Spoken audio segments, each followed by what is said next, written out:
So let's get right into some blood work stuff here, okay? So when it comes to blood sugar, this is a very important thing. I don't think people understand the importance of like monitoring and tracking your blood glucose over time, right? So this is definitely something that's going to potentially rise and become more and more of a problem as we age. Typically, like this is the situation, right? Blood glucose management is going to be really easy when we're a kid and we're metabolizing things really quickly. As we age a little bit, our body's ability to manage blood glucose and things like this obviously decreases a little bit, right? There's a lot of things we can do from a lifestyle standpoint that's going to help this out. There's also definitely some hereditary, some genetics, some aging components to this, but it's really important that we understand the blood work that we need to get, the blood work that we need to be focused on so that we can make sure that we're managing this long term and it doesn't become a problem. Because the situation that's going to happen here, and this is like the most classic thing that we all do, like even like I experienced this, you go to the doctor and essentially anything over a 5.7 from an A1C standpoint is going to be a red flag, is like pre-diabetic, right? But what'll happen is, when you're in your 30s, that A1C will be low, right? It might be in like the low fives. And then as the time goes on, it's going up 5.4, 5.5, 5.6. And the doctor's not saying anything because there's no specific red flag on the marker. But if you obviously follow the trend, you can see that things are not moving in the right direction. Then all of a sudden, one day you show up, you get the blood work done, you're a 5.8, and the doctor comes to you and says, hey, listen, we got a problem here. You need to make some lifestyle changes. You need to start being mindful of your carbohydrate and your sugar intake and all these different things. And you're kind of blindsided and you're like, whoa, I didn't know this was ever a problem for me, right? However, it's been creeping up. So when it comes to health stuff, it doesn't just pop up out of the blue typically, right? This is very much, and especially like lifestyle or aging related things like cholesterol and blood sugar and stuff like that. These things are building over the course of time. It's really important that we know what questions to ask, and it's really important that we're educated to essentially pay attention to this stuff and be asking questions of our doctor and say, okay, hey, I see that my A1C is a 5.6. I know this is getting borderline high. What was it last year? What was it the year before? What is the trend looking like? And then that gives you an opportunity to take your own health and wellness into your own hands and not put it in the doctor's, because to be totally honest with you, this is not to slight doctors in any kind of a way, but they're going to probably just tell you about the things that are red flagged, right? They're going to tell you what came up that's not looking good. And as long as it's not red flagged, they're not going to mention anything about it. They're not going to look into the trends. They're not going to look into how things are progressing over the years. So it's on you to obviously pay attention and prioritize your health in that way and be an advocate for your health in that way. All right. So the idea here is we want to catch problems early, make small adjustments, and keep things humming for decades, right? So this is the thing. We don't want to wait until we have a problem or we're sick, because at that point we already have dysfunction. All right. So it's going to be easier to manage your blood glucose if it's not uncontrolled. If you get to a situation where your blood glucose is uncontrolled, now it's a lot harder to make adjustments and the changes, right? So what we want to do is catch things early so that we only have to make these small adjustments, right? So today specifically, I'm focusing on blood sugar. All right. So these are the 5 key blood markers that are going to give you kind of the truth about like where you're at from a blood glucose standpoint. And remember, we always want to track trends on this, okay? So a lot of these are like 3-month averages and things like that. We want to make sure we're tracking the trends. If blood sugar is something that you have an issue with, I would highly recommend getting it done at least every 6 months so that you have the opportunity to be proactive, but also reactive if things aren't working in your favor. This is not something you want to let go for a long time, because I work in concierge medicine and I see this all the time. You see the downstream effects. Like, it doesn't sound that bad, right? Your A1C, your 3-month average of your blood sugar is too high. You're like, all right, whatever, fine. I feel fine. It's not a big deal. It's a 5.8. You're never going to feel that. But your body internally is feeling that, right? It's putting a lot of stress on a lot of organs. It's not great for your kidneys, right? It's not great for your brain. It's not great for a lot of different things. So we want to make sure that we're prioritizing this so that we aren't running into significant health issues down the line, because as your blood sugar does rise, the averages, your chances of disease actually does rise with it. So it's one of these things where it's kind of like a hidden danger that, it may be laying there right in plain sight, but just because we don't feel it, it's not like an acute, like you feel sick, you're not going to manage it, right? So we want to make sure that we are staying on top of this and managing this stuff. So the first place to start, when these ones are standard, right? So these 2 things are very standard. Your doctor should be testing these every time you go in there for a blood test, but we want to make sure we go a little bit further than this. So we have our fasting glucose, right? Fasting glucose is, again, the morning snapshot. This is in the moment, in the time. They stick the needle in your arm, they take the blood out, how much sugar is in the blood in that moment, right? And basically what we want to see is so a red flag flag will trigger at 100. So anything under 100 is not going to trigger. However, we don't want to be just playing the line essentially, right? So I say like under 95 is where we're going to want to be totally honest with you, like the lower it is, right? As long as we're up until about a 70, right? Then you run into like hypoglycemia. So you can have some negative effects if your blood sugar is too low. Anywhere from like a 95 to a 70 is going to be ideal, right? Or say a 75 to 90, sure. We want to be right in that range, but yeah, ideally, if we can keep our blood sugar like under 90 and under, you're in a great spot there. Okay, so that's that snapshot in the moment. We want to have a blood glucose of definitely under 100, but ideally 90 or less. And that leads us to the A1C. This is probably the more important of the tests because the A1C is the 3-month average. So this is going to tell us what is happening on the day-to-day with you and how your body is managing sugar. The fasting glucose, that is what it is. You haven't eaten for 8, 10, 12 hours. You ate dinner, you went to bed, you didn't eat anything before that test. Your body should be able to manage your sugars to the point where they are low, below a 100. However, the A1C is going to be the bigger picture look that we get to take at things, right? So it's like, all right, what is the average that you're just walking around with every day? Times when you are eating, when you're not eating, when you're fasting, when you're sleeping, whatever, post meals, it's all going to be factored in there, obviously, right? It's all part of those averages. So the lower the A1C, the better, actually. So I could honestly change this number to a 4.5 if I wanted, down to a 5.5%. But ideally, we want to see this at a 5.5% or less, okay? This is a really important thing. Like, this is the one to track and monitor. This is the thing that over the course of time that we want to make sure is not creeping up and leading us into a position where we are pre-diabetic or diabetic, and then obviously we're at risk for a lot of various health risks at that point, right? So the A1C is huge. I would say anywhere between 4.5 to 5.5 is going to be your goal. And then that lets us know that you do have really nice management of your blood glucose, like as you've been walking around over the past 3 months. So this one's huge. These two are going to be tested, all right? So it's very rare that you're going to walk out of your blood test with your doctor and not have these two things tested. If your doctor is not testing an A1C, please ask them to, or seriously consider if this is the right doctor for you, because they're not doing their due diligence on being proactive on your health.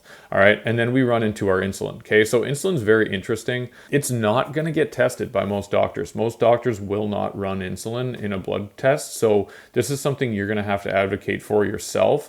But it's because it's very important. It tells us a lot more of like the big picture story that's going on. So obviously we've got our fasting glucose that's like in the moment, how much sugar's in your blood immediately when they take it. We have our 3-month average with our A1C test, right? But now insulin kind of reveals how hard your body's working to control your blood sugar. So you may have like an A1C of 5.4. You may have a normal fasting glucose of 90, let's say. So you look at those numbers and you're like, oh, this is great. Like, I'm super healthy. I'm in a great spot. Everything's good. Doctor's giving you a high five, pat on the back. Wow, you must be keeping your carbohydrate intake down. You must be exercising regularly. You're doing a great job. Meanwhile, your fasting insulin could be sky high. So anything over a 10 sets off a bit of a red flag.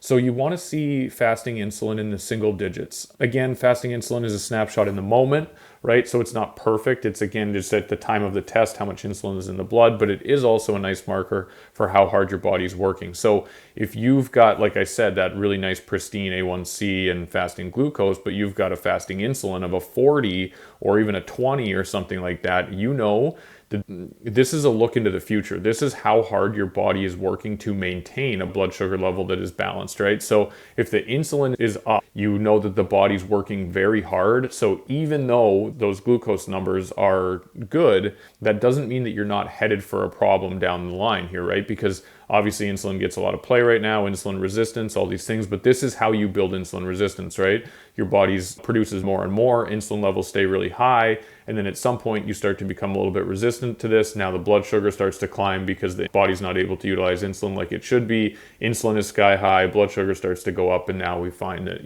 we end up in a situation where we're full on like diabetic, or just in general, you don't want to be insulin resistant, even if your blood glucose is being maintained at those higher insulin levels. levels. That's not what we want, right? So we want low glucose, low insulin. We want that insulin below a 5 if possible. For me specifically, when I'm reviewing these labs with people, like anything under a 10 is what I definitely want to see. And again, knowing that this is a little transient and it is like a snapshot of in the moment, these things can be variable, but definitely you want to see things in the single digits when it comes from a fasting insulin marker standpoint, okay? So like I said, your doc won't run this. They're not going to probably test this unless you do go to like a concierge medicine, or you do have a doctor that's more progressive or a little bit more like caught up with what's going on in the health scene right now. So this is something you're going to have to go in and say, listen, I really want you to test this marker for me. It's an important marker. I'd really like to know not only what my fasting glucose and A1C are looking like, but I would like to know what my insulin levels are like. And then HOMA-IR is a cool little bit of like a snapshot of the averages of insulin and the interplay between insulin and glucose, right? So this is, again, just calculated from fasting glucose and insulin. You can get a HOMA-IR done on a blood test, like they'll do it. It's just a formula, and honestly, you would just go, you can just literally do like a Google search, HOMA-IR calculator, and it'll tell you, right? So if you had, you can go in here, it'll say insulin.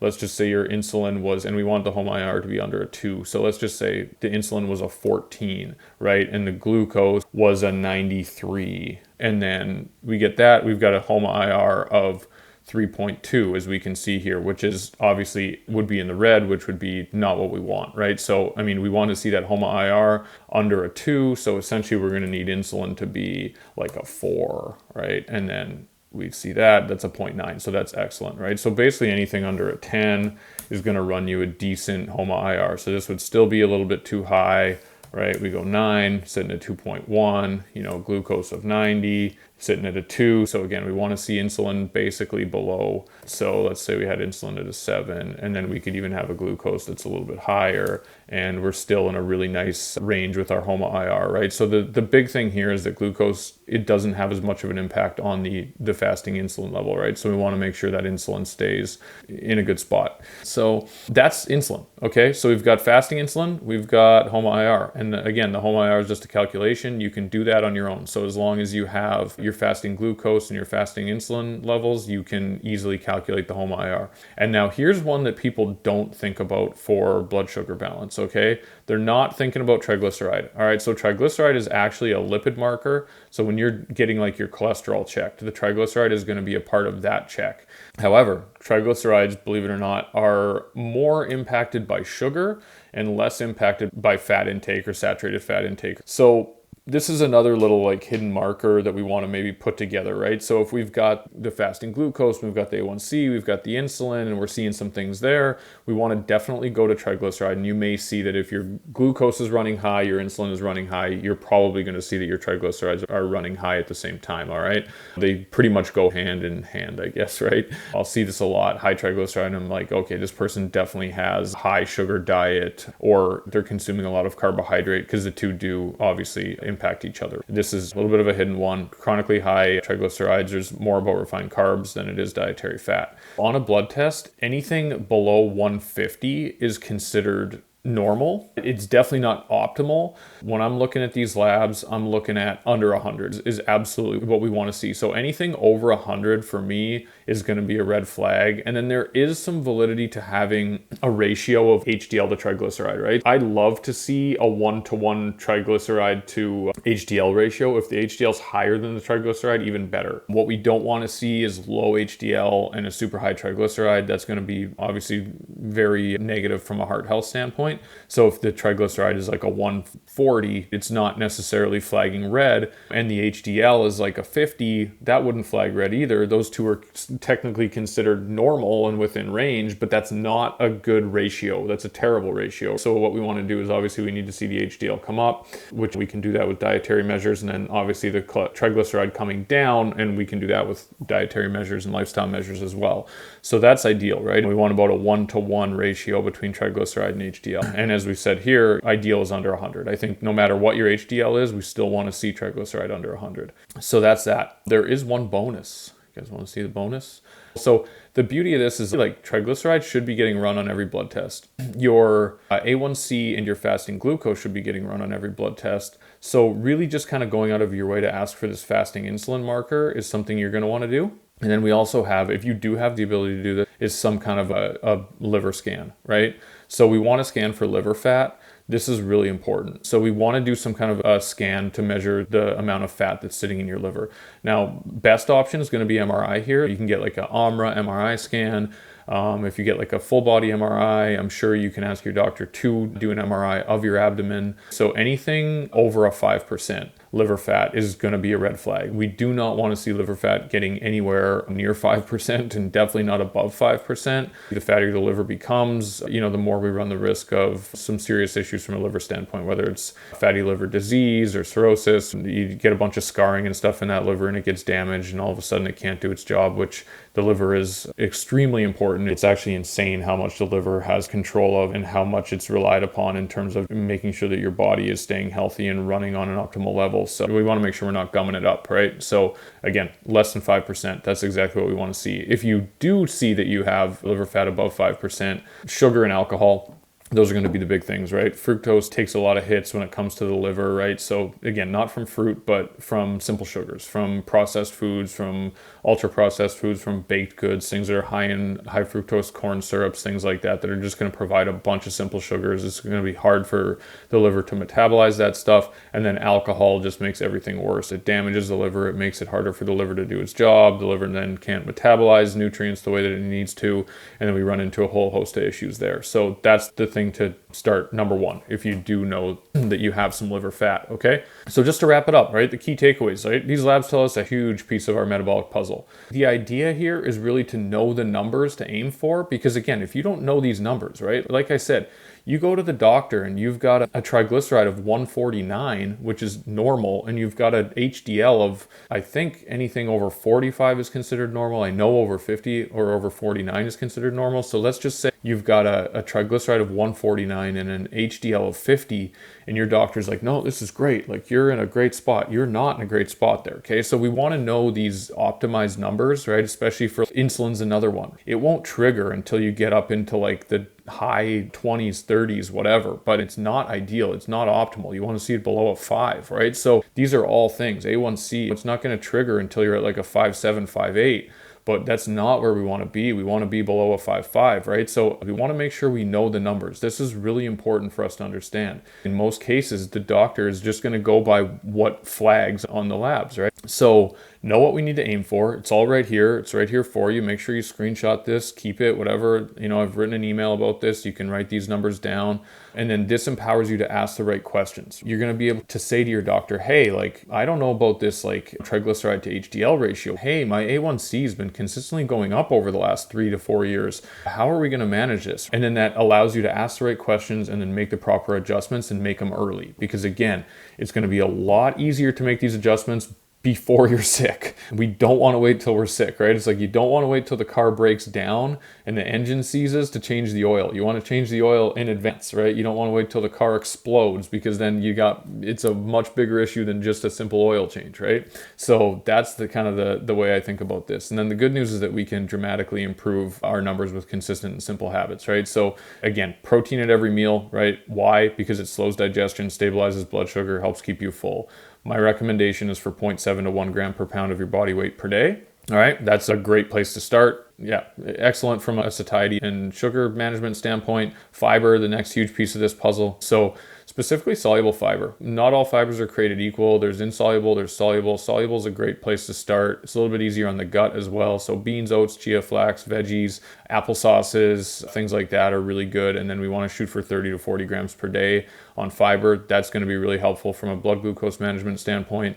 Healthy fats, if you need to reduce your carbohydrate intake a little bit to manage your blood glucose a little bit better, again, healthy fats are going to be kind of that replacement for calories there as opposed to carbohydrates. So if we're doing less high carb meals, we still need calories, right? So protein, fiber, fat, these are the three things that are really great blood glucose management tools from a dietary standpoint. So we want a lot of our meals focused around protein, fiber, fat, unless you're about to go do something super active, right? If you're about to go to the gym, then protein and carbohydrate, sure. But if you're not doing much today, or you're a little bit more sedentary, or you worked out at 6 a.m. and it's now 6 p.m., it's it's probably a better opportunity to utilize your protein, fiber, your fat for better glucose management that way. Daily movement is absolutely huge. Even 10-minute walks post meal, making sure that we're getting up and moving consistently throughout the day. So like I said, don't just be that person that goes to the gym from 6 to 7 a.m. and then goes and sits from 7:30 till 10 p.m. before you now lay down in your bed and go to sleep. That's not ideal from a glucose management standpoint, right? So weights will help. Cardio will help. Steady state cardio plus high intensity cardio, they're all going to help, right? And then be up, be moving more often throughout the day. That's really helpful as well. 10-minute walks after a meal, things like that are huge. And then sleep and stress management. So believe it or not, poor sleep and high stress do have an impact on your glucose markers, right? So sometimes you might notice that your glucose has gone up, even maybe your diet hasn't really changed, but your stress level has, or your sleep has. This is actually something that can adjust your glucose regulation, right? So just making sure we're trying to aim for quality sleep. Food's not the only thing that's going to impact this. So sleep, stress management, huge in this situation. And then bottom line, again, don't wait till you're broken, right? Don't wait till the engine explodes before we start thinking about, oh, I should maintenance this thing. Probably not the best way to go. So make sure we're getting the right labs. Now you'll understand them. So get those labs, you'll understand them better. You can ask the right questions, you can be proactive, and just understand that we want to track trends. Health is not about either like healthy or sick. You're not healthy or you're sick. You're always in flux. So that's the reason for these labs, is that you can see the flux, you can track the trends, you can make sure that you're going in the direction of health, right? Knowing these markers is going to help.